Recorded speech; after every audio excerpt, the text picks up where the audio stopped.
الحمد لله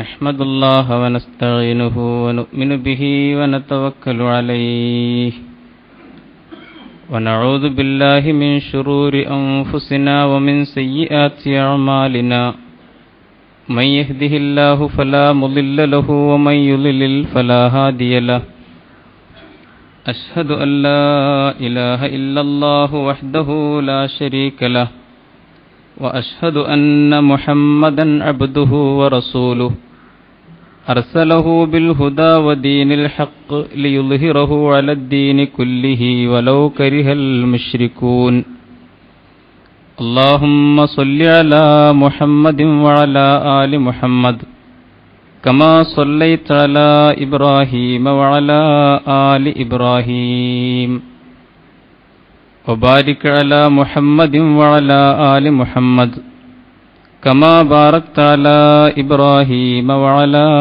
آل إبراهيم في العالمين إنك حميد مجيد أيها الناس اتقوا الله عباد الله أعوذ بالله من الشيطان الرجيم ظهر الفساد في البر والبحر بما كسبت أيدي الناس ليذيقهم بعض الذي عملوا لعلهم يرجعون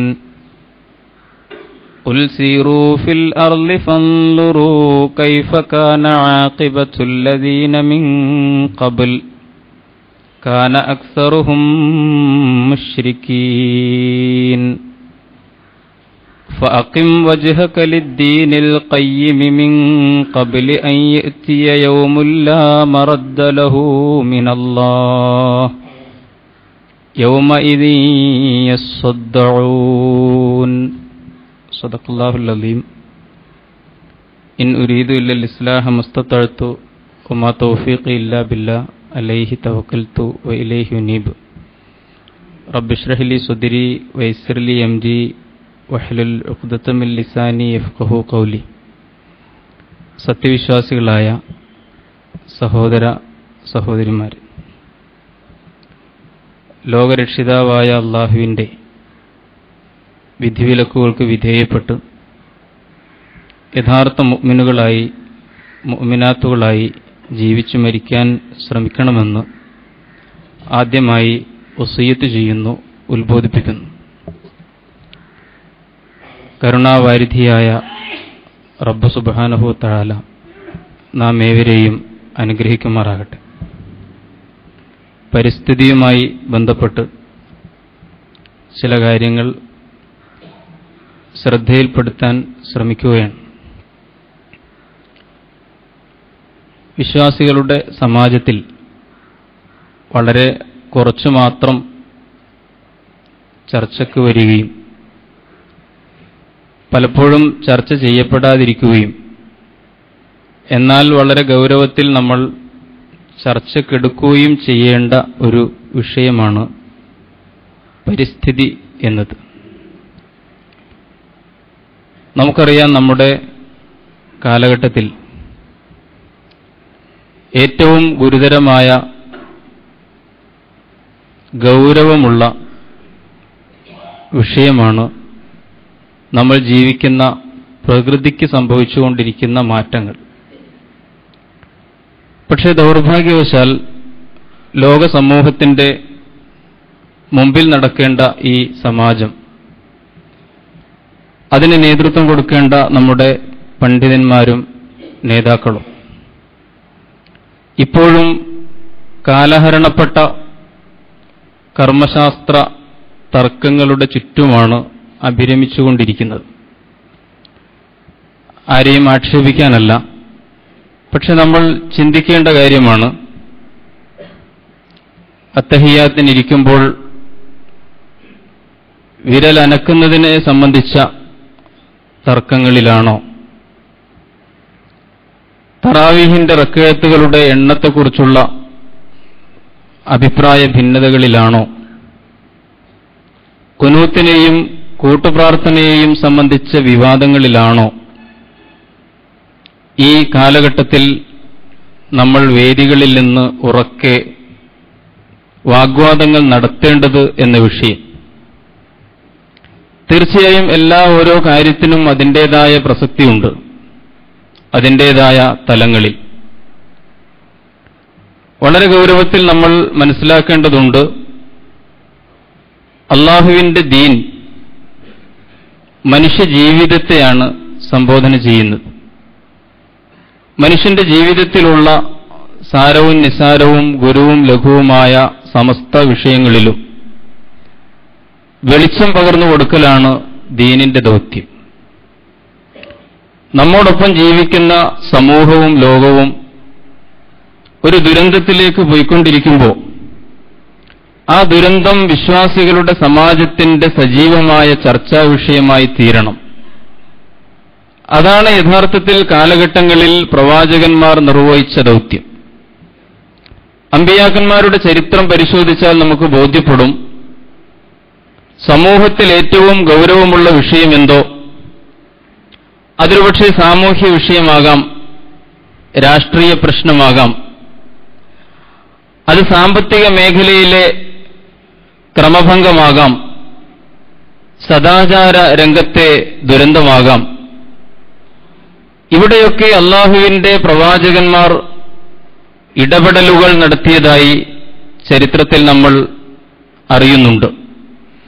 വിശുദ്ധ ഖുർആൻ തന്നെ വളരെ വ്യക്തമായി അത് നമ്മെ പഠിപ്പിക്കുകയും ചെയ്തിട്ടുണ്ട്.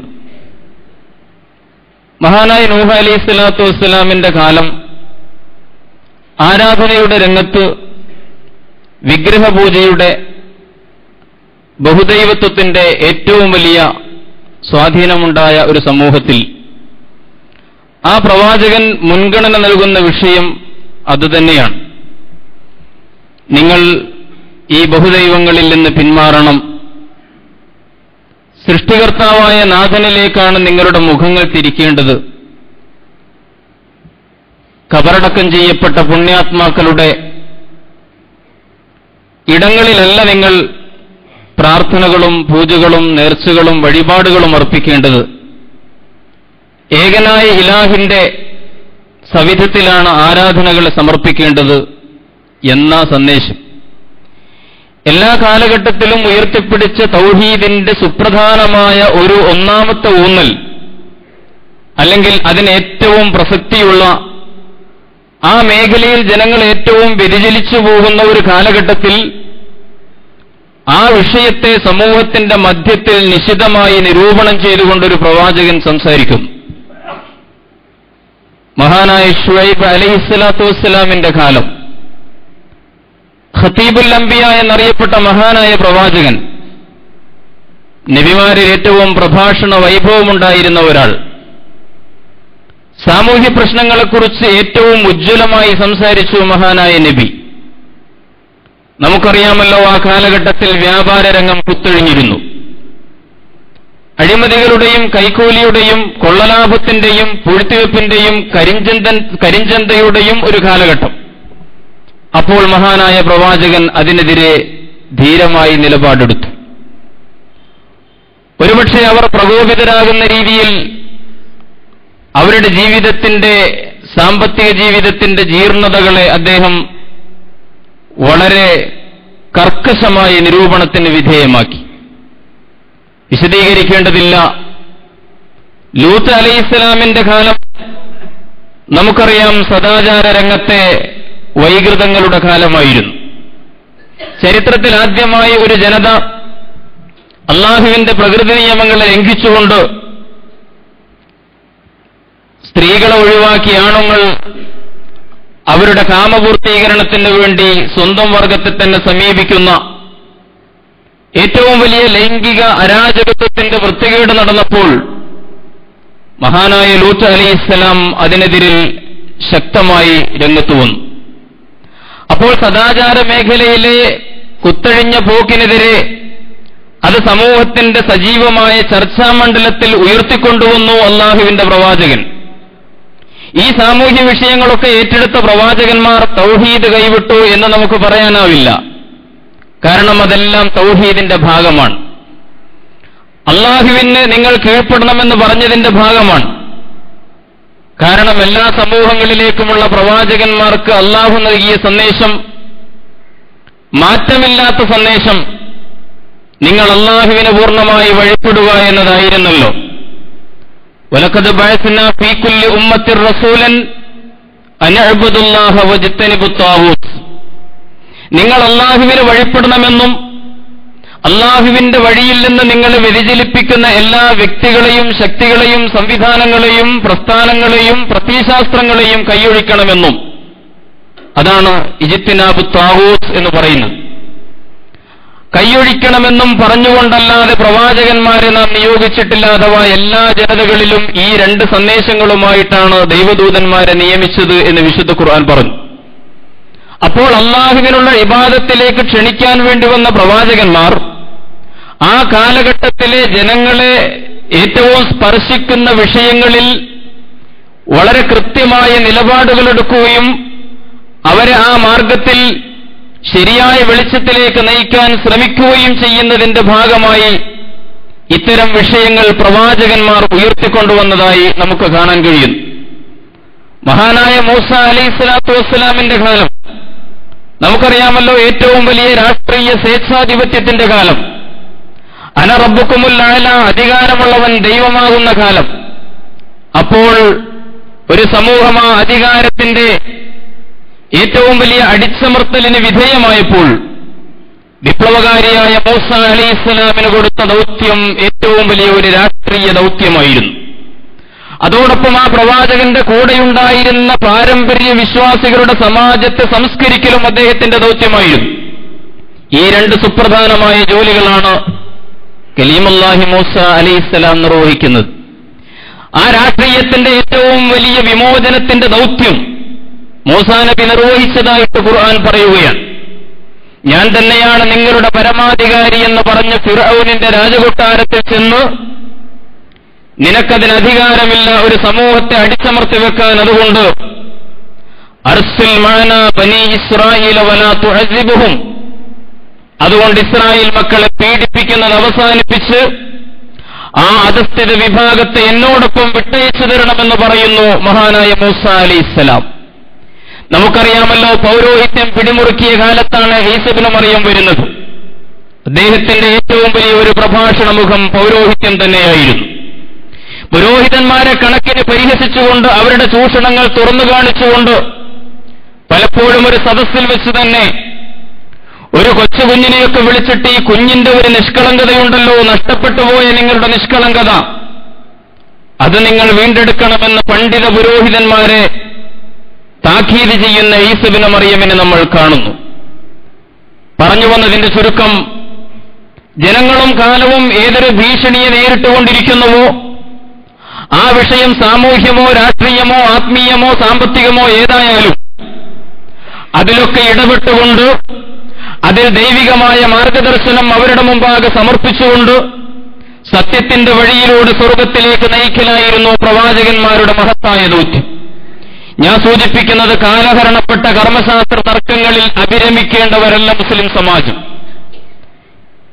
നമ്മുടേതുപോലുള്ള ഒരു കാലഘട്ടത്തിൽ ഏറ്റവും വലിയ ഗൗരവതരമായ വിഷയങ്ങൾ ലോകം നേരിട്ടുകൊണ്ടിരിക്കുമ്പോൾ ഞാൻ നേരത്തെ സൂചിപ്പിച്ച പരിസ്ഥിതിയുമായി ബന്ധപ്പെട്ട വിഷയം അതിൽ വളരെ പ്രധാനമാണ്. അതിലൊരു സമൂഹത്തിന് മാറി നിൽക്കാൻ സാധ്യമല്ല.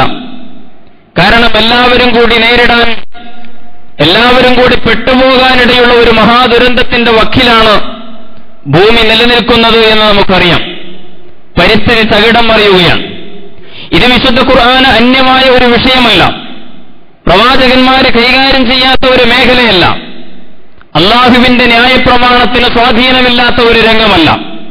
അതുകൊണ്ട് പരിസ്ഥിതിയുടെ തകിടം മറിച്ചിൽ, നമ്മുടെ കാലാവസ്ഥയുടെ വ്യതിയാനം, സമൂഹത്തിൽ സംഭവിച്ചുകൊണ്ടിരിക്കുന്ന മാറ്റങ്ങൾ, ജനങ്ങളുടെ ജീവിത രീതി കൊണ്ടുണ്ടായിത്തീരുന്ന ദുരന്തങ്ങൾ ഞാൻ വിശദീകരിക്കേണ്ടതില്ലല്ലോ. പ്രകൃതി ദുരന്തങ്ങൾ, ചുഴലിക്കാറ്റുകൾ, കൊടുങ്കാറ്റുകൾ, മഹാരോഗങ്ങൾ, വർദ്ധിച്ചു വരുന്ന കാലാവസ്ഥയുടെ തകിടം മറിയലുകൾ, മലിനീകരിക്കപ്പെട്ടുകൊണ്ടിരിക്കുന്ന വായുവും വെള്ളവും അതുപോലെ മണ്ണും, ഒരുപാട് ജീവിവർഗങ്ങൾക്ക് സംഭവിച്ചുകൊണ്ടിരിക്കുന്ന വംശനാശം, ഓസോൺ പാളികൾക്ക് സംഭവിച്ചുകൊണ്ടിരിക്കുന്ന വിള്ളലുകൾ, ഭൂമിയിൽ സംഭവിച്ചുകൊണ്ടിരിക്കുന്ന കടുത്ത ഊഷ്മാവിന്റെ വർധന, ഇതൊക്കെ നമ്മൾ നേരിട്ടുകൊണ്ടിരിക്കുകയാണ്. ഗ്ലോബൽ വാർമിംഗ് എന്നൊക്കെ പറയുമ്പോൾ അത് നമ്മുടെ മെമ്പറുകൾ കന്യമായ ഒരു വിഷയമായി തീരുന്നത് എന്തുകൊണ്ട് എന്ന് വളരെ ഗൗരവത്തിൽ ഈ ഉമ്മത്ത് ചിന്തിക്കേണ്ടതുണ്ട്. ആഗോളതാപനം എന്നൊക്കെ പറയുമ്പോൾ ആ ഭാഷ പോലും മനസ്സിലാകാത്ത ഒരു സമാജമായിട്ട് നമ്മൾ മാറി നിന്നുകൂടാ. കാരണം അതീവ ഗുരുതരമായ പ്രശ്നമാണ്.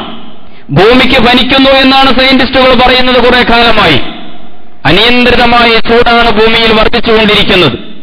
റബ്ബ് സുബ്ഹാനഹു വ തആല ഭൂമിയിലും ആകാശത്തും ചില സംവിധാനങ്ങൾ ഏർപ്പെടുത്തിയിട്ടുണ്ട്. ആ പ്രകൃതിപരമായ സംവിധാനങ്ങൾ തകരാറിലേക്ക് പോകുന്നു, അഥവാ മനുഷ്യന്റെ കരങ്ങൾ പ്രവർത്തിച്ച് അവിടെയൊക്കെ താളഭംഗങ്ങൾ സംഭവിച്ചുകൊണ്ടിരിക്കുകയാണ്. ഗ്രീൻ ഹൗസ് ഇഫക്റ്റ് എന്ന് പറയും. ഹരിതഗൃഹ പ്രവാഹം എന്ന് പറയുന്നത് നമ്മുടെ അന്തരീക്ഷത്തിൽ നിലനിൽക്കുന്ന റബ്ബ് സുബ്ഹാനഹു വ തആല ഉണ്ടാക്കിയ ഒരു സംവിധാനമാണ്. ഹരിതഗൃഹവാതകങ്ങളെ പ്രത്യേകമായ ഒരു അനുപാതത്തിൽ, ഒരു കൃത്യമായ അളവിൽ ഈ അന്തരീക്ഷത്തിൽ നിലനിർത്തുക എന്ന സംവിധാനം, ആ സംവിധാനത്തിനാണ് ഇന്ന് തകരാറ് സംഭവിച്ചുകൊണ്ടിരിക്കുന്നത്.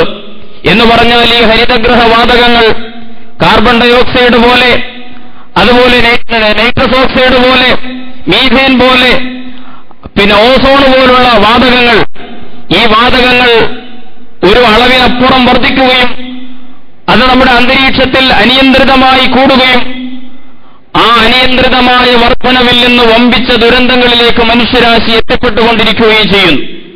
വിശദീകരിക്കേണ്ടതില്ലല്ലോ, കാർബൺ ഏറ്റവും വലിയ ശത്രുവായി മാറിക്കൊണ്ടിരിക്കുകയാണ്. കാർബൺ ഡയോക്സൈഡ് പുറത്തേക്ക് തള്ളുകയാണ് നമ്മുടെ വാഹനങ്ങളിലൂടെ, കാർബൺ മോണോക്സൈഡ്. ഞാൻ വിശദീകരിക്കേണ്ടതില്ല, ഒരുപക്ഷെ ഈ സദസ്സിലിരിക്കുന്ന ധാരാളം ആളുകൾക്ക് എന്നേക്കാൾ നന്നായി ഈ വിഷയങ്ങൾ അറിയാം. മുന്നറിയിപ്പുകൾ നൽകുന്നു ശാസ്ത്രലോകം.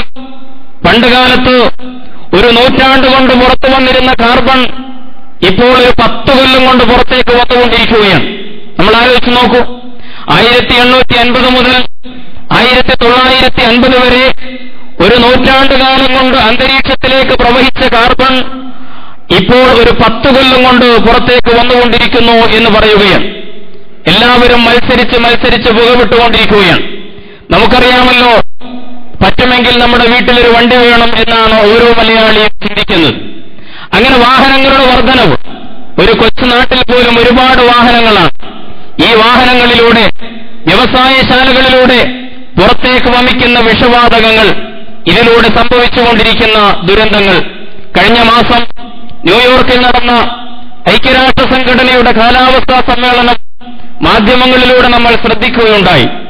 ഐക്യരാഷ്ട്ര സംഘടനയുടെ secretary general Ban Ki Moon നടത്തിയ വളരെ ഒരുപക്ഷെ ഹൃദയസ്പർശിയായ വൈകാരികമായ ഒരു പ്രഭാഷണം നമ്മൾ കേൾക്കുകയുണ്ടായി. 100 രാജ്യങ്ങളുടെ പ്രതിനിധികളോട് അദ്ദേഹം പറഞ്ഞു, ഇപ്പോൾ ഈ സദസ്സിലിരിക്കുന്ന 100 പ്രതിനിധികൾ, ഇതാ നിങ്ങളുടെ കയ്യിലാണ് വരുന്ന തലമുറയുടെ ജീവിതമുള്ളത്. അതുകൊണ്ട് നിങ്ങൾ വളരെ ഗൗരവത്തിൽ ആലോചിച്ച് ഉചിതമായ തീരുമാനങ്ങൾ എടുക്കേണ്ടതുണ്ട്. നമ്മുടെ അടുത്ത സമ്മേളനത്തിലെങ്കിലും കാലാവസ്ഥാ വ്യതിയാനവുമായി ബന്ധപ്പെട്ട് ആരോഗ്യകരമായ തീരുമാനങ്ങൾ എടുക്കുവാൻ നമുക്ക് കഴിയണം. ഒരു ഇന്ത്യൻ പെൺകുട്ടി ആ സമ്മേളനത്തെ സംബോധന ചെയ്തുകൊണ്ട് പ്രസംഗിച്ചത് നമ്മൾ വായിച്ചു. യുഗരത്ന എന്ന് പറയുന്ന 13 വയസ്സുള്ള ഇന്ത്യൻ പെൺകുട്ടി വളരെ ഉജ്ജ്വലമായി രാജ്യത്തിന്റെ പ്രതിനിധികളെ, അമേരിക്കൻ പ്രസിഡന്റ് ബറാക് ഒബാമയടക്കമുള്ള ലോക നേതാക്കളുള്ള ആ സദസ്സിൽ സംസാരിച്ചു. അവൾ പറഞ്ഞു, ശീതീകരിച്ച മുറികളിലിരുന്ന് നിങ്ങൾ ഇനിയും നയങ്ങൾ ഉണ്ടാക്കിക്കൊണ്ടിരിക്കുകയാണ്. പ്രസംഗം നിർത്തേണ്ട കാലമായി. ദയവായി ആഗോളതാപനത്തിൽ വേവുന്ന ഒരു കൊച്ചുകുട്ടിയെക്കുറിച്ച് നിങ്ങൾ ചിന്തിച്ചു നോക്കൂ. അതിജീവിക്കാൻ പ്രയാസപ്പെടുന്ന ഭൂമിയിലെ ജീവിവർഗങ്ങളെക്കുറിച്ച് നിങ്ങൾ ചിന്തിച്ചു നോക്കൂ. ഹിമാലയം ഉരുകിക്കൊണ്ടിരിക്കുകയാണ്. ധ്രുവക്കരടികൾ ചത്തൊടുങ്ങിക്കൊണ്ടിരിക്കുകയാണ്. 5ൽ 2 പേർക്ക് ഭൂമിയിൽ മതിയായ ശുദ്ധജലം ലഭിക്കുന്നില്ല. ഭൂമിയുടെ ഊഷ്മാവ് വർദ്ധിച്ചുകൊണ്ടിരിക്കുന്നു. ഇതാണോ നിങ്ങൾ വരുന്ന കാലത്തിലേക്ക്, വരാൻ പോകുന്ന തലമുറകൾക്ക് വേണ്ടി നിങ്ങൾ മുതിർന്നവർ ഒരുക്കി വെച്ചുകൊണ്ടിരിക്കുന്നത് എന്ന് 13-കാരിയായ നിഷ്കളങ്കയായ പെൺകുട്ടി ആ സമ്മേളനത്തെ സംബോധന ചെയ്തുകൊണ്ട് ചോദിക്കുകയുണ്ടായി. പ്രിയമുള്ളവരെ, വിശദീകരിക്കേണ്ടതില്ല. ഭൂമിയുടെ ആവാസ വ്യവസ്ഥ തകർന്നുകൊണ്ടിരിക്കുകയാണ്. നിർമ്മാണത്തിന് പകരം സംഹാരത്തിലേക്ക് മനുഷ്യൻ പോയിക്കൊണ്ടിരിക്കുകയാണ്. നൈമിഷികമായ സുഖങ്ങൾക്ക് വേണ്ടി വരാൻ പോകുന്ന തലമുറകളെയും പ്രകൃതിയുടെ യാഥാർത്ഥ്യങ്ങളെയും മറന്നുകൊണ്ട് സൃഷ്ടികർത്താവായ പടച്ചതമ്പുരാൻ പ്രവാചകന്മാരിലൂടെ സമർപ്പിച്ച ന്യായപ്രമാണങ്ങളെ വിസ്മരിച്ചുകൊണ്ട് മനുഷ്യൻ മുന്നോട്ടു പോവുകയാണ്. വിശുദ്ധ ഖുർആൻ 30-ാം അധ്യായം സൂറത്തുർ റൂം 41-ാമത്തെ വചനത്തിൽ റബ്ബ് സുബ്ഹാനഹു വ തആല പറയുന്നു, ളഹറൽ ഫസാദു ഫിൽ ബർരി വൽ ബഹരി ബിമാ കസബത് ഐദിൻ നാസ്. എന്തുകൊണ്ടാണ് കരയിലും കടലിലും നാശപ്പൊട്ടി പുറപ്പെടുന്നത്? എന്തുകൊണ്ടാണ് ഇവിടെ ഫസാദുകൾ സംഭവിക്കുന്നത്? ബിമാ കസബത് ഐദിൻ നാസ്, ജനങ്ങളുടെ കൈകൾ അവിഹിതമായ നിലക്ക് സുഖവും പണവും സമ്പാദിക്കാൻ ശ്രമിക്കുന്നതിന്റെ ഫലമായാണ് എന്ന് വിശുദ്ധ ഖുർആൻ പറയുകയാണ്. അതുകൊണ്ട് ഈ കുഴപ്പങ്ങൾ ഉണ്ടാകും, പ്രകൃതിയിൽ പ്രത്യാഘാതങ്ങൾ ഉണ്ടാകും. നേരത്തെ സൂചിപ്പിച്ചതുപോലെ ചുഴലിക്കാറ്റുകളും കൊടുങ്കാറ്റുകളും ഉണ്ടാകും, വമ്പിച്ച പരിസ്ഥിതി തകർച്ചകളുണ്ടാകും. എന്തിനു വേണ്ടിയാണ് റബ്ബിങ്ങനെ ചെയ്യുന്നതെന്നറിയുമോ? ലിയുദീഖഹും ബഅദല്ലദീ അമിലു, മനുഷ്യ സമൂഹത്തിൽ സംഭവിച്ചുകൊണ്ടിരിക്കുന്ന ഇത്തരം വ്യതിയാനങ്ങൾ അല്ലെങ്കിൽ അവർ ചെയ്തുകൊണ്ടിരിക്കുന്ന ചില അധർമ്മങ്ങൾക്കെങ്കിലും തക്കതായ പ്രത്യാഘാതങ്ങൾ ഈ ദുനിയാവിൽ വെച്ച് തന്നെ അവരെ രുചിപ്പിക്കാൻ വേണ്ടിയാണ് ഇതൊക്കെ സംഭവിക്കുന്നത്. അങ്ങനെ തിരിച്ചടികൾ ഏൽക്കുമ്പോഴെങ്കിലും ലഅല്ലഹും യർജിഊൻ, അവർ മടങ്ങിയെങ്കിലോ എന്ന് വിശുദ്ധ ഖുർആൻ പറയുകയാണ്. ആഗോളതാപനത്തിന്റെ ഭീഷണി നേരിടുന്ന, ഒരുപക്ഷെ ആഗോളതാപനത്തിന്റെ ഇരകളായി മാറാൻ പോകുന്ന ലോകത്തെ ആദ്യത്തെ 27 രാജ്യങ്ങളിൽ ഒന്ന് ഇന്ത്യയാണ് എന്ന് നമ്മൾ അറിയണം. ഗംഗോത്രിയിൽ അല്ലെങ്കിൽ അതുപോലുള്ള മഞ്ഞുമലകളൊക്കെ ഉരുകിക്കൊണ്ടേയിരിക്കുകയാണ്. ഗംഗോത്രിയിൽ നിന്നാണല്ലോ ഗംഗ ഉത്ഭവിക്കുന്നത്. അങ്ങനെ നമ്മുടെ നദികളിൽ, സമുദ്രങ്ങളിൽ ജലനിരപ്പുയരുമെന്ന് പറയുന്നു. ആ ജലനിരപ്പുയരുമ്പോൾ നമ്മൾ കെട്ടിപ്പൊക്കിയ സൗധങ്ങൾ ഏതൊരു മണിമാളികകളും സുഖഭോഗങ്ങളുടെ ആർഭാടമന്ദിരങ്ങളുമാണ് ഉണ്ടാക്കി വെച്ചിരിക്കുന്നത്. ഇതൊക്കെ വെള്ളത്തിനടിയിലായി പോകും എന്ന് മുന്നറിയിപ്പ് നൽകുകയാണ്. പസഫിക് സമുദ്രത്തിലെ ഒരുപാട് ദ്വീപ് സമൂഹങ്ങൾ ഇപ്പോൾ വെള്ളത്തിനടിയിലായിക്കൊണ്ടിരിക്കുന്നു എന്ന് പറയുന്നു. 25ഉം 26ഉം കിലോമീറ്ററൊക്കെ വിസ്തീർണമുള്ള ഈ ദ്വീപ് സമൂഹങ്ങൾ, അവിടെ പാർക്കുന്ന ആളുകൾ മറ്റ് സ്ഥലങ്ങളിലേക്ക്, രാജ്യങ്ങളിലേക്ക് കുടിയേറിക്കൊണ്ടിരിക്കുകയാണ്. ഏതാനും കൊല്ലങ്ങൾക്കിടയിൽ മുംബൈ അടക്കം നമ്മുടെ കൊച്ചിയടക്കം ഈ ഗ്ലോബൽ വാർമിംഗിന്റെ ഇരയായി തീരുമെന്ന് വളരെ ഗൗരവതരമായ പഠനങ്ങൾ നമ്മുടെ മുമ്പിൽ വരികയാണ്. ഒരു തിരിഞ്ഞു നടത്തം അനിവാര്യമാണ്. പരത്തി പറയേണ്ടതില്ല, നമുക്കൊക്കെ അറിയാം. നമ്മൾ ഇന്ന് മുമ്പോട്ട് പോയിക്കൊണ്ടിരിക്കുന്ന വികസനത്തിന്റെയും ജീവിതത്തിന്റെയും രീതികളിൽ കാതലായ മാറ്റങ്ങൾ സംഭവിക്കേണ്ടതുണ്ട്. ഞാൻ സൂചിപ്പിക്കുന്നത് ഈ മാറ്റങ്ങളുടെ മുമ്പിൽ നടക്കേണ്ടത് വിശ്വാസികളുടെ സമാജമാണ്. പ്രവാചകന്മാരുടെ മഹത്തായ പ്രമാണങ്ങളിലൂടെ വളർത്തപ്പെട്ട സമുദായമാണ് ലോകത്തിന്റെ മുമ്പിൽ, ഭൗതിക നാഗരികതകൾക്ക് മുമ്പിൽ മാതൃകയായി നിലകൊള്ളേണ്ടത്. നമുക്ക് പ്രമാണങ്ങളുണ്ട്. വിശുദ്ധ ഖുർആൻ വളരെ കൃത്യമായിട്ട് നമ്മെ ബോധ്യപ്പെടുത്തി, നിങ്ങൾ ഈ പ്രപഞ്ചത്തിന്റെ സംവിധാനത്തെ തകരാറിലാക്കുന്ന ഒരു പ്രവൃത്തിയും ചെയ്തുകൂടാ. ഖുർആൻ ആവർത്തിച്ച് പറയുന്നതായി കാണാം, ലാ തുഫ്സിദൂ ഫിൽ അർളി ബഅദ ഇസ്ലാഹിഹാ. അല്ലാഹു ഭൂമിയുടെ സൃഷ്ടി വളരെ സന്തുലിതമായി നിർവഹിച്ചിട്ടുണ്ട്. ഭൂമിയുടെ സംസ്കരണം അല്ലാഹു നടത്തിയിട്ടുണ്ട്. അതിനുശേഷം നിങ്ങളത് തകരാറിലാക്കരുത്, ഫസാദുണ്ടാക്കരുത് എന്ന് ആവർത്തിച്ച് പറയുന്നതായി കാണാൻ കഴിയും. അല്ലാഹുവിന്റെ വഴിയിൽ മാനവ സമൂഹം സഞ്ചരിക്കുമെങ്കിൽ ഇവിടെ ശുദ്ധമായ മണ്ണും ശുദ്ധമായ വെള്ളവും ശുദ്ധമായ വായുവും ഉണ്ടാകണമെന്ന് വിശുദ്ധ ഖുർആൻ കൃത്യമായി പറഞ്ഞു വെച്ചിട്ടുണ്ട്.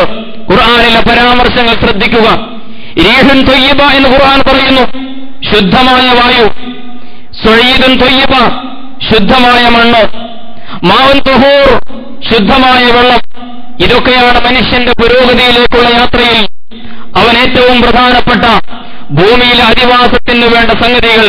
ഇതൊക്കെ അങ്ങനെ തന്നെയാണെന്ന് പഠിച്ചിട്ടുള്ളത്. അത് നിലനിർത്താൻ നിങ്ങൾക്ക് കഴിയണം. ലാ തുഫ്സിദൂ ഫിൽ അർളി ബഅദ ഇസ്ലാഹിഹാ. അല്ലാഹു വളരെ സന്തുലിതമായി ഇതൊക്കെ സംവിധാനിച്ചതിന് ശേഷം നിങ്ങളതിൽ തകരാറുണ്ടാക്കാൻ പാടില്ല. നിങ്ങൾ ഈ പ്രകൃതിയിലേക്ക് നോക്കൂ, എന്തെന്ത് അത്ഭുതങ്ങളാണ് അവിടെ. അതെല്ലാം അല്ലാഹു വളരെ കൃത്യമായി സംവിധാനിച്ചിരിക്കുകയാണല്ലോ. നിങ്ങളുടെ ജീവിതത്തിന് ഗുണകരമായ രീതിയിൽ, പുരോഗതിക്ക് അനുയോജ്യമായ രീതിയിൽ നിങ്ങൾക്ക് ജീവിക്കാനുള്ള സംവിധാനങ്ങൾ ഒരുക്കിത്തന്ന അല്ലാഹു എത്രയോ എത്രയോ അത്ഭുതകരമായ സംവിധാനങ്ങളുണ്ട്. മലകളെക്കുറിച്ച് ചിന്തിക്കൂ, ജീവിവർഗങ്ങളെക്കുറിച്ച് ചിന്തിക്കൂ, വെള്ളത്തെക്കുറിച്ച് ചിന്തിക്കൂ, ശുദ്ധജലത്തെക്കുറിച്ച് ആലോചിക്കൂ എന്നൊക്കെ വിശുദ്ധ ഖുർആൻ ആവർത്തിച്ച് പറയുന്നതായി കാണാം. അലം നജഅലിൽ അർള മിഹാദൻ വൽ ജിബാല ഔതാദ. ഖുർആൻ ഒരുപാട് സ്ഥലങ്ങളിലൊക്കെ പറയുന്നുണ്ട്, ഈ ഭൂമിയെ നിങ്ങൾക്കൊരു മെത്തയാക്കി തന്നില്ലേ നാം? നിങ്ങൾക്കൊരു ഫിറാശ് പോലെ വിരിപ്പാക്കി തന്നില്ലേ നാം? ഇതൊരു ഗ്ലോബൽ ഷേപ്പിലുള്ള ഗോളമാണെന്ന് നിങ്ങൾ ശാസ്ത്രത്തിൽ പഠിക്കുകയും ആ ഗ്ലോബൽ ഷേപ്പുള്ള ഈ ഭൂമിയെ നിങ്ങൾക്ക് ചായാതെ ചെരിയാതെ ജീവിക്കാൻ സഹായകരമായ രീതിയിൽ അധിവാസയോഗ്യമാക്കി തന്നില്ലേ പടച്ച തമ്പുരാൻ? വൽജിബാല ഔതാദൻ, പർവ്വതങ്ങളെ നിങ്ങൾ കണ്ടല്ലോ, ആണികളായിട്ടല്ലാവോ പർവ്വതങ്ങളെ നാട്ടിയില്ലേ? വസ്തുത ഔതാദ് എന്ന് പറഞ്ഞാൽ ആണികൾ എന്നർത്ഥം. ഒരുപാട് ധ്വനികളുണ്ടാകാം, അതിൽ ഒരുപാട് ശാസ്ത്രീയ സൂചനകളുണ്ടാകാം. അള്ളാഹു പർവ്വതങ്ങളെ സംവിധാനിച്ചു. ഈ പർവ്വതങ്ങളും മലകളും കുന്നുകളുമൊക്കെ ഈ പ്രകൃതിയുടെ സുഗമമായ സന്തുലനത്തിന് അനിവാര്യമാണ്. പക്ഷെ ഇതൊക്കെ നമ്മൾ പലപ്പോഴും മറന്നുപോവുകയാണ്. ഇപ്പോൾ മലപ്പുറം മലകളില്ലാതായിക്കൊണ്ടിരിക്കുന്ന ഒരു നാടാണ് എന്ന് വേണമെങ്കിൽ നമുക്ക് നിർവചിക്കാം. ഒരുപക്ഷെ തെക്കൻ കേരളത്തിലുള്ള ആളുകൾക്ക് അനുഭവപ്പെടാത്തത്രയും അത് വടക്കൻ കേരളത്തിൽ അനുഭവിച്ചുകൊണ്ടിരിക്കുകയാണ്. എന്ന് പറഞ്ഞാൽ ഇന്നൊരു കുന്ന് നമ്മൾ കാണുന്നു, നാളെ ചെന്ന് നോക്കുമ്പോൾ കുന്നവിടെയില്ല എന്നൊരു സ്ഥിതിയിലേക്ക് പോവുകയാണ്. നമ്മുടെ എഴുത്തുകാർ വളരെ ഭംഗിയായി ഈ ആശയങ്ങളൊക്കെ സമൂഹത്തിന്റെ മുമ്പാകെ കൊണ്ടുവരുന്നുണ്ട്. ഒരു വാരികയെടുത്ത് എഴുതിയതുപോലെ കുന്നുകളെല്ലാം ഇന്ന് ക്യൂ നിൽക്കുകയാണ് ലോറിയിൽ കയറി പോകാൻ വേണ്ടി. ലോറി വന്ന് കുന്നിനെ എടുത്തുകൊണ്ടുപോവുകയാണ്. ഇന്നലെ കണ്ടെടുത്ത് ഇന്ന് കുന്നും മലയും ഇല്ലാതായി പോകുന്നു. കാരണം മനുഷ്യന് രമ്യഹർമ്മ്യങ്ങൾ പണിയണം. പഴയ DPEP സമ്പ്രദായമനുസരിച്ച് മധ്യവേനൽ അവധി കഴിഞ്ഞ് സ്കൂൾ തുറന്നപ്പോ ഒരധ്യാപകൻ കുട്ടികളെയും കൂട്ടി കുന്ന് കാണിക്കാൻ കൊണ്ടുപോവുകയാണ്. അങ്ങനെ കുന്നിനടുത്തെത്തുമ്പോഴാണ് മനസ്സിലാകുന്നത് കുന്നവിടെയില്ല. ഇന്നലെ ഉണ്ടായിരുന്ന സ്കൂൾ പൂട്ടിയപ്പോൾ കണ്ടിരുന്ന കുന്ന് അത് കുട്ടികളെ കാണിച്ച് പറഞ്ഞു കൊടുക്കാൻ കൊണ്ടുപോയ അധ്യാപകൻ കുന്ന് കാണാതെ വിഷമിക്കുകയാണ്. അവസാനം അദ്ദേഹം നോക്കുമ്പോൾ കാണുന്നുണ്ട് അവിടെ വിശാലമായ വയല്. ആ വയലിന്റെ നടുവിലൂടെ തന്നെ റോഡ് വരണമെന്ന നാട്ടുകാർക്ക് ആവശ്യം. അങ്ങനെ വയലിന്റെ നടുവിലൂടെ ഉണ്ടാക്കാൻ തീരുമാനിച്ച റോഡിനു വേണ്ടി കൂട്ടിയിട്ടിരിക്കുന്ന മണലിന്റെ കൂമ്പാരം കാണിച്ച് ഇതാണ് കുന്നെന്ന് പറഞ്ഞ് കുട്ടികളെ തിരിച്ചു കൊണ്ടുവരേണ്ട ഒരു ഗതികേടിലേക്ക് നമ്മുടെ കേരളം പോയിക്കൊണ്ടിരിക്കുകയാണ്. പ്രിയമുള്ളവരെ, റബ്ബ് സുബ്ഹാനഹു വ തആല പ്രകൃതിയുടെ സംവിധാനങ്ങളെക്കുറിച്ച് നമ്മെ ഉണർത്തുന്നു. ഇതൊക്കെ ഈ ബാലൻസിൽ നിലനിർത്തണമെന്ന് പറയുന്നു. മനുഷ്യൻ അവന്റെ സ്വാർത്ഥതയ്ക്ക് വേണ്ടി, അവന്റെ സുഖത്തിന് വേണ്ടി, അവന്റെ ആഡംബരങ്ങൾക്ക് വേണ്ടി തീർച്ചയായും ഇവിടെ ഇതൊക്കെ നശിപ്പിച്ചുകൊണ്ട് രമ്യഹർമ്മ്യങ്ങൾ പണിതുയർത്തുമ്പോൾ അത് പ്രകൃതിക്ക് ഏൽപ്പിക്കുന്ന അല്ലെങ്കിൽ വരും തലമുറകൾക്കുണ്ടാക്കുന്ന ആഘാതങ്ങൾ വമ്പിച്ചതായിരിക്കുമെന്ന് പലപ്പോഴും മനുഷ്യൻ ചിന്തിക്കാതെ പോവുകയാണ്. പ്രവാചകന്മാർ വളരെ ഗൗരവത്തിൽ ഇടപെട്ടുവല്ലോ അത്തരം വിഷയങ്ങളിൽ. ഹൂദ് നബിയുടെയും സാലിഹ് നബിയുടെയും ഒക്കെ ചരിത്രങ്ങൾ ഖുർആൻ നമ്മുടെ മുമ്പിൽ ഉദ്ധരിക്കുന്നുണ്ട്. അത്തബ്നൂന ബികുല്ലി റീഇൻ ആയത്തൻ തഅബസൂൻ വതത്തഖിദൂന മസാനിഅ ലഅല്ലകും തഖ്ലുദൂൻ എന്നൊക്കെ പ്രവാചകന്മാരുടെ ശബ്ദം ചരിത്രം നമ്മെ കേൾപ്പിക്കുകയാണ്. അത്തബ്നൂന ബികുല്ലി റീഇൻ ആയത്തൻ തഅബസൂൻ, ഓരോ കുന്നിൻ ചെരുവിലും വലിയ വലിയ കൊട്ടാരങ്ങൾ നിങ്ങൾ പണിതുയർത്തുകയാണോ? വതത്തഖിദൂന മസാനിഅ ലഅല്ലകും തഖ്ലുദൂൻ, അല്ല എന്നുമെന്നും ഇങ്ങനെ ജീവിക്കാം, ചിരഞ്ജീവികളായിട്ട് ദുനിയാവിൽ കഴിയാം എന്നാണോ നിങ്ങൾ വ്യാമോഹിക്കുന്നത്? വതൻഹിതൂന മിനൽ ജിബാലി ബുയൂതൻ ഫാരിഹീൻ, ആർഭാട പ്രമത്തരായി നിങ്ങൾ കുന്നുകളും മലകളും തുരന്നാണല്ലോ കൊട്ടാരങ്ങൾ ഉണ്ടാക്കിക്കൊണ്ടിരിക്കുന്നത്. ഫത്തഖുല്ലാഹ വഅതിഊൻ, അതുകൊണ്ട് അല്ലാഹുവിന്റെ നിയമങ്ങളെ, പ്രകൃതിയുടെ മുന്നറിയിപ്പുകളെ നിങ്ങൾ സൂക്ഷിക്കണം. ഞാൻ പറയുന്നത് നിങ്ങൾ അനുസരിക്കണമെന്ന് കാലഘട്ടങ്ങളിൽ വിളിച്ചു പറഞ്ഞ പ്രവാചകന്മാരുടെ ശബ്ദം വിശുദ്ധ ഖുർആൻ നമ്മെ കേൾപ്പിക്കുകയാണ്. ഇപ്പോൾ മല തുരന്ന് വീടുണ്ടാക്കലല്ല, മല തന്നെ അപ്പാടെ എടുത്തു കളഞ്ഞുകൊണ്ട് നമ്മൾ ബിൽഡിംഗ് നിർമ്മിച്ചുകൊണ്ടിരിക്കുകയാണ്. പ്രിയമുള്ളവരെ, വളരെ ഗൗരവത്തിൽ നമ്മൾ ആലോചിക്കേണ്ട വിഷയമാണ്. വിശുദ്ധ ഖുർആൻ ഇത് സംബന്ധമായിട്ട് നൽകുന്ന, പ്രവാചകൻ സല്ലല്ലാഹു അലൈഹി വസല്ലം നൽകുന്ന പരിസ്ഥിതിയുടെ ഒത്തിരി പാഠങ്ങളുണ്ട്. ഇത് നമ്മൾ ചർച്ചാവിധേയമാക്കണം എന്നതിന് ഒരാമുഖം പറയുക മാത്രമാണ് ഞാൻ ചെയ്യുന്നത്. ഒരു വിശ്വാസിയെ സംബന്ധിച്ചിടത്തോളം പ്രകൃതിയെ അയാൾ എങ്ങനെയാണ് നോക്കിക്കാണേണ്ടത്? പരിസ്ഥിതിയോടെന്ത് സമീപനമായിരിക്കണം അയാൾ ജീവിതത്തിൽ ഉയർത്തിപ്പിടിക്കേണ്ടത്? പ്രകൃതിയും നാമും തമ്മിലുള്ള ബന്ധം എന്താണ് എന്ന് വിശുദ്ധ പ്രമാണങ്ങൾ നമുക്ക് പറഞ്ഞു തരുന്നുണ്ട്. ലോകം ഗുരുതരമായ ഒരവസ്ഥയിലേക്ക് പോയിക്കൊണ്ടിരിക്കുമ്പോൾ നാളെയോ മറ്റന്നാളോ സംഭവിക്കാനിരിക്കുന്ന ദുരന്തങ്ങളെക്കുറിച്ചുള്ള ശാസ്ത്രീയമായ മുന്നറിയിപ്പുകൾ നമ്മൾ കേൾക്കുമ്പോൾ നമ്മൾ അറിയണം, ഇതിന് പരിഹാരം സമർപ്പിക്കാൻ ഇസ്ലാമിന് മാത്രമേ സാധ്യമാവുകയുള്ളൂ. അഥവാ അനുയോജ്യമായ പരിഹാരം. റബ്ബ് സുബ്ഹാനഹു വ തആല ഖിലാഫത്ത് എന്ന ഒരാശയം നമ്മുടെ മുമ്പിൽ സമർപ്പിക്കുന്നു വിശുദ്ധ ഖുർആൻ. ഖിലാഫത്ത് എന്ന ആശയം, ഈ ഖിലാഫത്ത് എന്ന ആശയത്തെ സാക്ഷാത്കരിക്കുന്നതിലൂടെ മാത്രമേ ലോകം അനുഭവിക്കുന്ന ഈ ഇക്കോളജിക്കലായിട്ടുള്ള പാരിസ്ഥിതികമായ ദുരന്തത്തിന് പരിഹാരം കാണാനാകൂ എന്ന് നമ്മൾ അറിയണം. മനുഷ്യന്റെ സ്ഥാനമെന്ത് എന്ന് ഖുർആൻ പറഞ്ഞല്ലോ. വഇദ് ഖാല റബ്ബുക ലിൽ മലായികത്തി ഇന്നി ജാഇലുൻ ഫിൽ അർളി ഖലീഫ, ഭൂമിയിൽ അല്ലാഹുവിന്റെ ഖലീഫയാണ് മനുഷ്യൻ, അല്ലാഹുവിന്റെ പ്രതിനിധി, പടച്ചവന്റെ പ്രാതിനിധ്യമാണ് മനുഷ്യൻ ഏറ്റെടുത്ത് നിർവഹിക്കേണ്ട ദൗത്യമെന്ന് പറയുന്നത്. പ്രകൃതി ചൂഷണം ചെയ്യാനുള്ളതാണ്, പ്രകൃതിയെ കീഴടക്കാനുള്ളതാണ് എന്ന് പഠിപ്പിച്ചത് പടിഞ്ഞാറാണ്. ആ പടിഞ്ഞാറൻ സംസ്കാരത്തിലാണ് പ്രകൃതി ചൂഷണം ചെയ്യപ്പെടേണ്ട ഒരു സംഗതിയായി മാറുന്നത്. അല്ലാഹുവിന്റെ പ്രമാണം പഠിപ്പിക്കുന്നത് നിങ്ങൾ അല്ലാഹുവിന്റെ ഖലീഫയാണ് ഭൂമിയിൽ, പടച്ചവന്റെ പ്രതിനിധിയാണെങ്കിൽ ആ പടച്ചവന്റെ പ്രതിനിധി ഭൂമിയിൽ പരിപാലനമാണ് നിർവഹിക്കേണ്ടത് എന്ന് ഖുർആൻ പറയും. ഖുർആനിൽ ഉപയോഗിച്ച ഒരു വാക്ക് ഇമാറത്ത് എന്നാണ്. ഇമാറത്ത് പരിപാലനം എന്നർത്ഥം. ഇമാറത്തുൽ അർള് ഭൂമിയുടെ പരിപാലനം. ഖിലാഫത്തിനെ കുറിച്ച് ചർച്ച ചെയ്ത മഹത്തുക്കളായ പണ്ഡിതന്മാർ, ആലിമീങ്ങൾ, ഇമാം ബൈലാവിയെ പോലുള്ള ആളുകളൊക്കെ രേഖപ്പെടുത്തിയിട്ടുണ്ട്. ഖിലാഫത്ത് എന്ന് പറയുന്ന മഹത്തായ ദൗത്യത്തിന്റെ ഒന്നാമത്തെ രംഗമെന്ന് പറയുന്നത് ഇമാറത്തുൽ അർളാണ്. ഭൂമിയുടെ പരിപാലനം സാധ്യമാകണം. റബ്ബ് സുബ്ഹാനഹു വ തആലയുടെ നിർദ്ദേശാനുസാരം ഈ ഭൂമിയിൽ ജീവിക്കലാണ്, ഇടപെടലാണ്, അതിനെ ഉപയോഗപ്പെടുത്തലാണ്, ചൂഷണം ചെയ്യലല്ല, നശിപ്പിക്കലല്ല, കീഴടക്കലല്ല മനുഷ്യന്റെ ദൗത്യമെന്ന് പറയും. ഇത് തന്നെയാണ് മനുഷ്യന്റെ ജീവിതത്തിന്റെ പരീക്ഷണം. ثم جعلناكم خلائف في الأرض من بعدهم لننظر كيف تعملون എന്ന് ഖുർആൻ പറയും. لننظر كيف تعملون. എന്തിനാണ് ഖലീഫമാരാക്കിയത്? നിങ്ങൾ ഈ ഖിലാഫത്ത് ഏറ്റെടുത്തുകൊണ്ട് ജീവിതത്തിൽ എന്തൊക്കെയാണ് ചെയ്യുന്നത് എന്ന് അല്ലാഹു പരീക്ഷിക്കുകയാണ്. അതുകൊണ്ട് മനുഷ്യോൽപത്തിയുടെ കഥ പറഞ്ഞപ്പോൾ തന്നെ ഖുർആൻ സൂചിപ്പിച്ചു, മനുഷ്യ, നിനക്ക് നാം ഒരു ഹുദ നൽകിയിട്ടുണ്ട്. ആ ഹുദയുടെ പിന്നാലെ വേണം നിന്റെ ശാസ്ത്രം സഞ്ചരിക്കാൻ, നിന്റെ കല സഞ്ചരിക്കാൻ, നിന്റെ സാഹിത്യം സഞ്ചരിക്കാൻ. നാം നൽകിയ ഈ ഹുദയുടെ വെളിച്ചത്തിലായിരിക്കണം. ഫഇമ്മാ യഅ്തിയന്നകും മിന്നീ ഹുദൻ ഫമൻ തബിഅ ഹുദായ ഫലാ ഖൗഫുൻ അലൈഹിം വലാ ഹും യഹ്സനൂൻ. വേണ്ട സംവിധാനങ്ങളെല്ലാം ഭൂമുഖത്തൊരുക്കി വെച്ചിട്ടുണ്ട്. എല്ലാം ആസ്വദിക്കാം, എല്ലാം അനുഭവിക്കാം, നിങ്ങളുടെ ആവശ്യത്തിന് അനുയോജ്യമായ അളവിൽ നിങ്ങൾക്ക് ഉപയോഗിക്കാം. പക്ഷേ ആ ഹുദയെ നിങ്ങൾ പിൻപറ്റണം.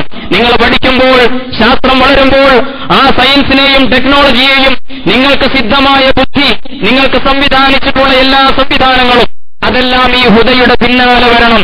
നിങ്ങൾക്ക് സയൻസിന്റെ അനുഗ്രഹമുണ്ട്, ആ സയൻസ് ഈ ഹുദയെ പിൻപറ്റണം. ആ സയൻസ് ഹുദയെ പിൻപറ്റാതിരുന്നപ്പോഴാണ് ലോകത്ത് ഏറ്റവും വലിയ ദുരന്തമുണ്ടായത്, അണുദുരന്തങ്ങളുണ്ടായത്. ലോകത്ത് ലക്ഷക്കണക്കിന് മനുഷ്യരെ ക്രൂരമായിട്ട് കശാപ്പ് ചെയ്ത അണുബോംബുകൾ വികസിച്ചു വന്നത് യഥാർത്ഥത്തിൽ ഈ ഹുദയെ മനുഷ്യനാർജിച്ച എൽമ് ഈ ഹുദയെ പിൻപറ്റാതിരുന്നപ്പോഴാണ് എന്ന് നമ്മൾ അറിയണം. മനുഷ്യൻ ഇന്ന് നേടിക്കൊണ്ടിരിക്കുന്ന സാങ്കേതികമായ സൗകര്യങ്ങൾ നമുക്കറിയാമല്ലോ. ഇത് ഐടിയുടെ ലോകമാണ്. ഈ ഇൻഫർമേഷൻ ടെക്നോളജി അല്ലെങ്കിൽ അതിന്റെ സംവിധാനങ്ങളും സൗകര്യങ്ങളും ഇതൊക്കെ പ്രവാചകന്മാരിലൂടെ കൈമാറ്റം ചെയ്യപ്പെട്ട ഹുദയുടെ പിന്നാലെ വരണം. ഈ ഹുദയാൽ നമ്മുടെ ഇൽമ നയിക്കപ്പെടുമ്പോഴാണ്, നമ്മുടെ സയൻസ് നയിക്കപ്പെടുമ്പോഴാണ്, നമ്മുടെ സാങ്കേതിക വിദ്യകളും നമ്മുടെ കലകളും നമ്മുടെ സാഹിത്യങ്ങളും നയിക്കപ്പെടുമ്പോഴാണ്, നമ്മുടെ സംഗീതം ഈ ഹുദയെ പിൻപറ്റുമ്പോഴാണ് ഭൂമിയിൽ സുഗമമായി ജീവിതം സാധ്യമാകുന്നത് എന്ന് പ്രമാണങ്ങൾ നമ്മെ പഠിപ്പിക്കുകയാണ്. പ്രിയമുള്ളവരെ, ആലോചിച്ചു നോക്കൂ. പ്രകൃതിയിലെ എല്ലാം അല്ലാഹുവിനെ സുജൂദ് ചെയ്യുകയല്ലേ, അല്ലാഹുവിനെ തസ്ബീഹ് ചെയ്യുകയല്ലേ? ഖുർആൻ അത് ആവർത്തിച്ച് പറയുന്നുണ്ട്. തുസബ്ബിഹു സമാവാതു സബ്ഉ വൽ അർളു വമൻ ഫീഹിന്ന. 7 ആകാശങ്ങൾ, ഭൂമി, അവക്കിടയിലുള്ളതെല്ലാം അല്ലാഹുവിനെ തസ്ബീഹ് ചെയ്തുകൊണ്ടിരിക്കുന്നു. വഇൻ മിൻ ശൈഇൻ ഇല്ലാ യുസബ്ബിഹു ബിഹംദിഹി. തസ്ബീഹ് ചെയ്യാത്തതായിട്ട് യാതൊന്നുമില്ല. അലം തറ അന്നല്ലാഹ യസ്ജുദു ലഹു മൻ ഫിസ് സമാവാതി വമൻ ഫിൽ അർളി വശംസു വൽ ഖമറു വൻ നുജൂമു വൽ ജിബാലു വശജറു വദ്ദവാബു വകസീറുൻ മിനൻ നാസ്. സൂറത്തുൽ ഹജ്ജിലെ 18-ാം വചനം അല്ലാഹു പറയുന്നു, പ്രപഞ്ചത്തിലെ സംവിധാനങ്ങളെ മുഴുവൻ ഒരേ വരിയിൽ ഒരു മാലയിലെ മുത്തുകൾ കണക്കെ കോർത്തിണക്കി വെച്ചുകൊണ്ട് റബ്ബ് പറഞ്ഞു, അതെല്ലാം അല്ലാഹുവിനെ സുജൂദ് ചെയ്യുകയില്ലേ? അതുകൊണ്ട് മനുഷ്യ, നീയും ആ പ്രകൃതിക്ക് വിധേയമായി എല്ലാം സുജൂദ് ചെയ്യുന്നത് പോലെ, എല്ലാം തസ്ബീഹ് ചെയ്യുന്നത് പോലെ നീയും അല്ലാഹുവിന്റെ ഈ വഴിയിലേക്ക് വരലാണ് ഈ സന്തുലനം നിലനിർത്താനുള്ള മാർഗമെന്ന് വിശുദ്ധ ഖുർആൻ പറയുകയാണ്. ഇതാണ് നമ്മുടെ സ്ഥാനമെന്നറിയുമ്പോൾ ഒരു ബന്ധമുണ്ടാകും പ്രകൃതിയിലെ വസ്തുക്കളോട്, പ്രകൃതിയിലെ ജീവജാലങ്ങളോട്, പ്രകൃതിയിലെ സസ്യങ്ങളോട്, ചെടികളോട്, പൂക്കളോട് വിശ്വാസിയായ ഒരു മനുഷ്യനൊരു ബന്ധമുണ്ടാകും. ആ ബന്ധത്തിന്റെ സ്വഭാവം സ്നേഹപൂർണമായ ഒരു സൗഹൃദ ബന്ധത്തിന്റെ സ്വഭാവമാണ്. പ്രിയമുള്ളവരെ, ആലോചിച്ച് നോക്കൂ. നിലാവ് കാണുമ്പോൾ, മാസം കാണുമ്പോൾ, മാസം കാണലൊക്കെ നമുക്കൊരു വിഷയമാകുന്നത് കർമ്മശാസ്ത്രത്തിന്റെ മേഖലയിൽ മാത്രമാണ്. പലപ്പോഴും കർമ്മശാസ്ത്രപരമായി ഫിഖ്ഹിന്റെ കാര്യത്തിൽ തർക്കിക്കാൻ വേണ്ടിയാണ് നമ്മൾ ആകാശത്തേക്ക് നോക്കുന്നത്, അല്ലെങ്കിൽ അവിടെ കടപ്പുറത്ത് പോകുന്നത്. നിലാവ് കണ്ടോ എന്ന് പരിശോധിക്കാൻ. പക്ഷേ നിലാവ് കണ്ടോ എന്ന ചർച്ചയിൽ വരേണ്ട സുപ്രധാനമായ ഒരു വിഷയം അല്ലാഹുവിന്റെ പ്രവാചകൻ പറഞ്ഞല്ലോ, മാസപ്പിറവി കണ്ടാൽ നിങ്ങളൊരു പ്രാർത്ഥന ചൊല്ലണം. ആ പ്രാർത്ഥന പഠിപ്പിച്ചപ്പോൾ ആ ദുആഇന്റെ അവസാനം പറയുന്ന ഒരു വാചകമുണ്ട്. അല്ലാഹുവിന്റെ പ്രവാചകൻ പറഞ്ഞു, റബ്ബുനാ വറബ്ബുകല്ലാ എന്നാണ്. റബ്ബുനാ വറബ്ബുകല്ലാ. നിലാവിനെ നോക്കി ദിവസം കാണുമ്പോൾ ബാലചന്ദ്രനെ ഹിലാലിനെ നോക്കി വിശ്വാസി പറയുന്നു, റബ്ബുനാ വറബ്ബുക്കല്ലാഹ്, നിന്റെ രക്ഷിതാവും എന്റെ രക്ഷിതാവും അല്ലാഹുവാണ് എന്ന് പറഞ്ഞാൽ രക്ഷിതാവിന് കീഴ്പ്പെട്ട് ജീവിക്കുന്ന രണ്ട് സഹജീവികളാണ് നമ്മൾ രണ്ടുപേരും. ചന്ദ്രനോട് സംസാരിക്കുന്ന വിശ്വാസി, നമ്മൾ ആലോചിച്ചു നോക്കൂ, സൂര്യനെ കുറിച്ച് ചിന്തിക്കുന്ന വിശ്വാസി, ഇവിടെ കാണുന്ന ഇതെല്ലാം അല്ലാഹുവിന് സുജൂദും തസ്ബീഹും ചെയ്യുന്ന വ്യക്തിത്വമുള്ള സംഗതികളാണ്. മനുഷ്യനെ പോലെ ബുദ്ധിവൈഭവം, വിചാരശീലം, സംസാരശേഷി കൊടുത്തിട്ടില്ലെങ്കിലും അതെല്ലാം അല്ലാഹുവിന് കീഴ്പ്പെട്ടുകൊണ്ടാണ് ജീവിക്കുന്നത്. അതുകൊണ്ട് ഉദിച്ചു വരുന്ന ചന്ദ്രനെ നോക്കിയിട്ട് വിശ്വാസി പറയുന്നു, റബ്ബി വറബ്ബുക്കല്ലാഹ്, എന്റെ റബ്ബും നിന്റെ റബ്ബും ഒന്നാണ്, നമ്മൾ രണ്ടുപേരും അവന് കീഴ്പ്പെട്ടുകൊണ്ടിരിക്കുകയാണ്. അങ്ങനെയുള്ള ഒരു ബന്ധമാണ്, ചൂഷണത്തിന്റെ ബന്ധമല്ല പ്രകൃതിയുമായിട്ടുള്ളത്. അതുകൊണ്ടാണ് ഉഹുദ് മലയെ നോക്കി പ്രവാചകൻ പറഞ്ഞത്, യുഹിബ്ബുനാ വനുഹിബ്ബുഹു എന്ന്. ആ പർവ്വതം നമ്മെ സ്നേഹിക്കുന്നു, നാം ആ പർവ്വതത്തെയും സ്നേഹിക്കും. ആലോചിച്ചു നോക്കൂ, പർവ്വതത്തെ സ്നേഹിക്കുന്നു എന്ന് പ്രവാചകൻ പറയുകയാണ്, അതിങ്ങോട്ട് സ്നേഹിക്കുന്നു എന്ന് പറയുകയാണ്. മലകളാണെങ്കിലും മരങ്ങളാണെങ്കിലും എന്നല്ല, ഭൂമിയിലെ സംവിധാനങ്ങളാണെങ്കിലും എല്ലാത്തിനെയും സ്നേഹിക്കുന്ന ഒരു ഹൃദയമാണ് വിശ്വാസിയുടേത് എന്ന് പറയുകയാണ്. സ്നേഹപൂർണമായ ഒരു സൗഹൃദ ബന്ധം, ഇക്കോ ഫ്രണ്ട്ലി ആയിട്ടുള്ള പരിസ്ഥിതി സൗഹൃദത്തിലുള്ള ഒരു ജീവിതമാണ് ഒരു വിശ്വാസിയുടെ ജീവിതം. തീർച്ചയായും ഈ വിഷയത്തിലൊക്കെ നമുക്ക് ബോധമുണരേണ്ടതുണ്ട്. ഈ അടുത്ത കാലത്ത് നമ്മുടെ നാട്ടിൽ കൊണ്ടോട്ടി പ്രദേശത്ത് രൂപീകരിച്ച ചെറുപ്പക്കാരായ വിശ്വാസികളായ ആദർശബോധമുള്ള ചെറുപ്പക്കാർ രൂപീകരിച്ച ഒരു ചെറിയ സംഘടനയുടെ ഓഫീസ് ഉദ്ഘാടനത്തിന് സംബന്ധിക്കേണ്ടി വന്നു. അവർ സംഘടനക്കിട്ട പേര് ഫ്രണ്ട്സ് ഓഫ് നേച്ചർ എന്നാണ്. ഞാൻ ആലോചിച്ചുപോയി, ഇത് അല്ലാഹുവിന്റെ പ്രവാചകൻ പറഞ്ഞ ഈ ആദർശത്തിലാണ്. യുഹിബ്ബുനാ വനുഹിബ്ബുഹു എന്ന് പറഞ്ഞല്ലോ, ആ മലയെ നമ്മൾ സ്നേഹിക്കുന്നുണ്ട്, ആ മല നമ്മയും സ്നേഹിക്കുന്നുണ്ട്. അതുകൊണ്ട് മലയുടെ, പുഴയുടെ, ആകാശത്തിന്റെ, നക്ഷത്രങ്ങളുടെ, സസ്യലതാദികളുടെ, മരങ്ങളുടെ ഇതൊക്കെ യഥാർത്ഥത്തിൽ അല്ലാഹുവിന്റെ ദീനിന്റെ വിഷയം തന്നെയാണ്. സ്നേഹപൂർണമായ, സൗഹൃദപൂർണമായ, സഹകരണാത്മകമായ ഒരു ബന്ധമാണ്. ആവശ്യത്തിന് ഉപയോഗിക്കുകയും അനാവശ്യത്തിൽ നിന്ന് മാറി നിൽക്കുകയും ചെയ്യുന്ന ഒരു സമീപനമാണ് ആ വിഷയത്തിൽ സ്വീകരിക്കേണ്ടത് എന്നർത്ഥം. മൂന്നാമത്തെ സുപ്രധാനമായ ഒരു സംഗതി സൂചിപ്പിക്കാനുള്ളത്, വരാൻ പോകുന്ന തലമുറകളെ പരിഗണിച്ചുകൊണ്ട് വേണം നമ്മുടെ ജീവിതത്തിലെ ചലനങ്ങൾ ചിട്ടപ്പെടുത്താൻ. നമ്മൾ വികസനം നടത്തുന്നു സമൂഹത്തിൽ, നമ്മുടെ രാഷ്ട്രീയക്കാരതിന് നേതൃത്വം നൽകുന്നു. ആ വികസനങ്ങളെക്കുറിച്ചുള്ള ചർച്ചകളിലൊക്കെ മുമ്പിൽ വരണം. വരാൻ പോകുന്ന തലമുറകളുടെ ഭാവിയെയും ആ തലമുറകളുടെ ക്ഷേമപൂർണമായ ജീവിതവും അത് മുമ്പിൽ കണ്ടുകൊണ്ട് വേണം നമ്മൾ ഡെവലപ്മെന്റ് നടത്താനെന്ന് നമ്മൾ അറിയണം. ഖുർആൻ പറയുന്നു, അല്ലദീ ഖലഖലക്കും മാ ഫിൽ അർളി ജമീഅ, ഭൂമുഖത്തുള്ള എല്ലാ സംവിധാനങ്ങളും നിങ്ങൾക്കായിട്ടാണ് അവൻ സംവിധാനിച്ചിട്ടുള്ളത്. ഖലഖലക്കും, നിങ്ങൾക്ക് വേണ്ടി. ഇവിടെ നിങ്ങൾ എന്ന് പറഞ്ഞാൽ ഈ ഒരു പ്രത്യേക കാലഘട്ടത്തിൽ ജീവിക്കുന്ന മനുഷ്യർ മാത്രമല്ല, ലോകാവസാനം വരെ നിലനിൽക്കുന്ന സകല തലമുറകളും ഉൾക്കൊള്ളുന്നുണ്ട്. നിങ്ങൾക്ക് വേണ്ടി എന്ന് പറഞ്ഞതിൽ ആ തലമുറകൾക്ക് വേണ്ടി കൂടിയാണ് റബ്ബ് സുബ്ഹാനഹു വ തആല ഈ പ്രകൃതിയിലെ വിഭവങ്ങൾ സംവിധാനിച്ചിട്ടുള്ളത്. അവരെയെല്ലാം മുമ്പിൽ കണ്ടുകൊണ്ട് വേണം നിങ്ങൾ റോഡ് വെട്ടുമ്പോഴും വിമാനത്താവളം ഉണ്ടാക്കുമ്പോഴും എന്ന് വേണ്ട ഡെവലപ്മെന്റിന്റെ, വികസനത്തിന്റെ സംവിധാനങ്ങൾ നിങ്ങൾ ഉണ്ടാക്കിയെടുക്കുമ്പോഴൊക്കെ വരാൻ പോകുന്ന തലമുറകളും അവരുടെ വായുവും അവരുടെ വെള്ളവും അവരുടെ ആഹാരവും ഒക്കെ നിങ്ങളുടെ പരിഗണനയിൽ വരണമെന്ന് പറയുകയാണ്. ഒരു വിശ്വാസിയെ സംബന്ധിച്ചിടത്തോളമാണെങ്കിൽ വരാൻ പോകുന്ന തലമുറകളെ മുഴുവൻ അയാളുടെ ഹൃദയത്തിലേക്ക് സ്വീകരിക്കുന്നവനായിരിക്കണമെന്ന് പ്രവാചകൻ പഠിപ്പിച്ചിട്ടുണ്ട്. നമുക്കറിയാമല്ലോ, സഹാബത്തിന്റെ കൂടെ ഇരിക്കുമ്പോ ഒരിക്കൽ പ്രവാചകൻ പറഞ്ഞു, എനിക്കെന്റെ സഹോദരങ്ങളെ കാണാൻ കൊതിയാകുന്നു എന്ന്. സഹാബത്ത് ചോദിക്കുന്നു, അല്ലാഹുവിന്റെ റസൂലെ, ഞങ്ങളല്ലേ അങ്ങയുടെ സഹോദരങ്ങൾ? റസൂലെന്ന് പറഞ്ഞു, നിങ്ങൾ എന്റെ സഖാക്കളാണ്, സഹോദരങ്ങൾ വരാനിരിക്കുന്നേയുള്ളൂ. റസൂലുള്ളാഹി സ്വല്ലല്ലാഹു അലൈഹി വസല്ലം ഉദ്ദേശിച്ചത് ലോകാവസാനം വരെ ഈ ഭൂമിയിൽ പിറക്കാൻ പോകുന്ന സകല ജനറേഷൻസ്, എല്ലാ തലമുറകളും അവരെല്ലാം എന്റെ സഹോദരങ്ങളാണ്, കാണാത്ത സഹോദരങ്ങൾ. ഇതിനേക്കാൾ വലിയൊരു മനുഷ്യ സ്നേഹമുണ്ടോ? എല്ലാ മനുഷ്യരെയും ഉൾക്കൊള്ളുകയാണ്. അവരെയൊക്കെ പ്രവാചകൻ മുൻകൂട്ടി മനസ്സിൽ കാണുകയാണ്. അവരെ കാണാൻ എനിക്ക് കൊതിയാകുന്നു എന്ന് റസൂലുള്ളാഹി സ്വല്ലല്ലാഹു അലൈഹി വസല്ലം പറയുകയുണ്ടായി. അതുകൊണ്ട് അവരെ കൂടി മുമ്പിൽ കണ്ടുകൊണ്ട് വേണം നിങ്ങളുടെ വികസന പ്രവർത്തനങ്ങൾ നടത്താൻ. നിങ്ങൾ ഈ ഭൂമിയെ കൈകാര്യം ചെയ്യുമ്പോൾ നിങ്ങൾക്ക് വേണ്ടത് ഉപയോഗിക്കാം, ആവശ്യമായത്ര ഉപയോഗിക്കാം, ആവശ്യമായതിനപ്പുറം ഒരു തുള്ളി പോലും ഉപയോഗിക്കരുത്. ഇതാണ് പ്രവാചകന്മാരുടെ ധാർമ്മികാധ്യാപനം. നമുക്കറിയാമല്ലോ, സഅദ് ഇബ്നു അബീ വഖാസ് റളിയല്ലാഹു തആല അൻഹു ഉളുവെടുത്തുകൊണ്ടിരിക്കുകയാണ്. ഉളുവെടുത്തപ്പോൾ ഒരൽപ്പം വെള്ളം കൂടുതൽ ഉപയോഗിച്ചു പോയി. ഉടനെ റസൂലുള്ളാഹി ചോദിക്കുന്നു വളരെ ഗൗരവത്തിൽ, അല്ല, താങ്കൾ എന്താണ് ഇസ്രാഫ് കാണിക്കുകയാണോ? മാ ഹാദ ഇസ്റാഫ് യാ സഅദ് എന്ന് പ്രവാചകൻ ചോദിക്കുന്നു. ഉടനെ അദ്ദേഹം തിരിച്ചു ചോദിച്ചു, അല്ലാഹുവിന്റെ റസൂലേ, അഫിൽ വുളൂഇ ഇസ്റാഫുൻ, അല്ല, വുളൂ എടുക്കുന്നിടത്തുമുണ്ടോ ഇസ്റാഫ്?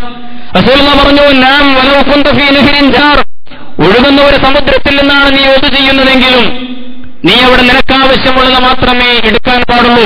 വെള്ളം ഉപയോഗിക്കുമ്പോ എന്തൊക്കെ ഭൂമിയിൽ ഉപയോഗിക്കുമ്പോഴും ഇത്തരം ഒരു സാമൂഹ്യതാ ബോധം നിങ്ങൾക്കുണ്ടാകണം, തലമുറകളെക്കുറിച്ചുള്ള ചിന്ത നിങ്ങൾക്കുണ്ടാകണമെന്ന് പ്രമാണങ്ങൾ നമ്മെ പഠിപ്പിക്കുകയാണ്. ഈ ചിന്ത നഷ്ടപ്പെട്ടിടത്താണ് നമ്മുടെ ചില ആളുകൾ വെള്ളം വിറ്റ് കാശുണ്ടാക്കാൻ തീരുമാനിച്ചത്, ആളുകളുടെ പൊതുവായ അവകാശങ്ങളിൽ കയ്യേറ്റം ചെയ്യാൻ ശ്രമിച്ചത്, കുത്തക കമ്പനികൾ അതിലൂടെ കോടികൾ ഉണ്ടാക്കുന്നത്. ഞാൻ വിശദീകരിക്കേണ്ടതില്ലല്ലോ. ജലസ്രോതസ്സുകളുടെ നാടായ, ജലസമൃദ്ധമായ, ധാരാളം മഴ കിട്ടുന്ന നമ്മുടെ നാട്ടിൽ പോലും 12 രൂപ കൊടുത്ത് കുപ്പിവെള്ളം വാങ്ങി കുടിക്കേണ്ട ഒരു ഗതികേടിലേക്ക് നമ്മൾ എത്തിച്ചേരുന്നുവെങ്കിൽ പ്രവാചകന്മാർ പഠിപ്പിച്ച, വേദഗ്രന്ഥങ്ങൾ പഠിപ്പിച്ച ഈ മഹത്തായ ധാർമ്മികതയുടെ അധ്യാപനങ്ങൾ നിരാകരിച്ചതുകൊണ്ട് സംഭവിക്കുന്നതാണ് മനുഷ്യൻ അനുഭവിച്ചുകൊണ്ടിരിക്കുന്ന പ്രത്യാഘാതങ്ങൾ. ഗുരുതരമായ രോഗങ്ങൾ, ഒരുപാട് കുഴപ്പങ്ങൾ സംഭവിച്ചുകൊണ്ടിരിക്കുകയാണ്. ഖുർആൻ പറയുന്നു, ളഹറൽ ഫസാദു ഫിൽ ബർരി വൽ ബഹരി ബിമാ കസബത് ഐദിന്നാസ്. ഇങ്ങനെ ഒരു കണ്ണമില്ലാത്ത ലാഭക്കൊതി കൊണ്ട് മുമ്പോട്ട് പോകുമ്പോൾ സംഭവിക്കുന്ന ഫസാദുകളാണ് കരയിലും കടലിലും ആകാശലോകത്തുമൊക്കെ സംഭവിച്ചുകൊണ്ടിരിക്കുന്നത്. എന്തിനാണ് പടച്ചവൻ ഇങ്ങനെ ചെയ്യുന്നത്? ലിയുദീഖഹും, നിങ്ങൾ ചെയ്ത ചില പ്രവർത്തനങ്ങളുടെ പ്രത്യാഘാതങ്ങൾ നിങ്ങൾ രുചിപ്പിച്ചുകൊണ്ട്, ലഅല്ലഹും യർജിഊൻ, ഒരു മടക്കത്തിന് നിങ്ങളെ പ്രേരിപ്പിക്കാൻ വേണ്ടിയാണ്. അതുകൊണ്ട് തിരിഞ്ഞു നടക്കാൻ നമ്മൾ സന്നദ്ധമാകണം. മനുഷ്യൻ ഭൂമിയിൽ അല്ലാഹുവിന്റെ ഖലീഫ, അവനെ നിർവഹിക്കാനുള്ള ദൗത്യം ഖിലാഫത്ത്. ആ ഖിലാഫത്തിന്റെ സുപ്രധാനമായ ഒരു മേഖല ഇമാറത്തുൽ അർള്, ഭൂമിയുടെ പരിപാലനം. അത് ഏറ്റവും വലിയ അമാനത്താണ്, അള്ളാഹു ഏൽപ്പിച്ച ചുമതലയാണ്. ഈ ഖിലാഫത്താകുന്ന അമാനത്തിനെ വളരെ കൃത്യമായി നിർവഹിക്കാൻ മനുഷ്യൻ സന്നദ്ധമാകുമ്പോൾ ജീവിതം അള്ളാഹുവിനുള്ള ഇബാദത്തായി തീരും എന്ന് വിശുദ്ധ ഖുർആൻ പഠിപ്പിക്കുന്നു. കാര്യങ്ങൾ ശരിയായി മനസ്സിലാക്കാൻ എവിടെയൊക്കെയാണോ നമ്മുടെ ജീവിതത്തിൽ അതിർഗമിച്ചിലുകൾ സംഭവിച്ചുകൊണ്ടിരിക്കുന്നത്, അവിടെ ഒരു തിരിഞ്ഞു നടത്തത്തിന് മുന്നോട്ട് വരാൻ തീർച്ചയായും നമുക്ക് സാധിക്കണം. ലോകത്തെ അതിലേക്ക് കൊണ്ടുവരാൻ നമുക്ക് സാധിക്കണം. അതിന് മുമ്പിൽ നടക്കാൻ പ്രമാണങ്ങളുള്ള, ന്യായപ്രമാണങ്ങളുള്ള, വിശുദ്ധ ഖുർആനിന്റെയും തിരുസുന്നത്തിന്റെയും അമൂല്യമായ സമ്പാദ്യമുള്ള മുസ്ലിം ഉമ്മത്തിന് സാധിക്കേണ്ടതുണ്ട്.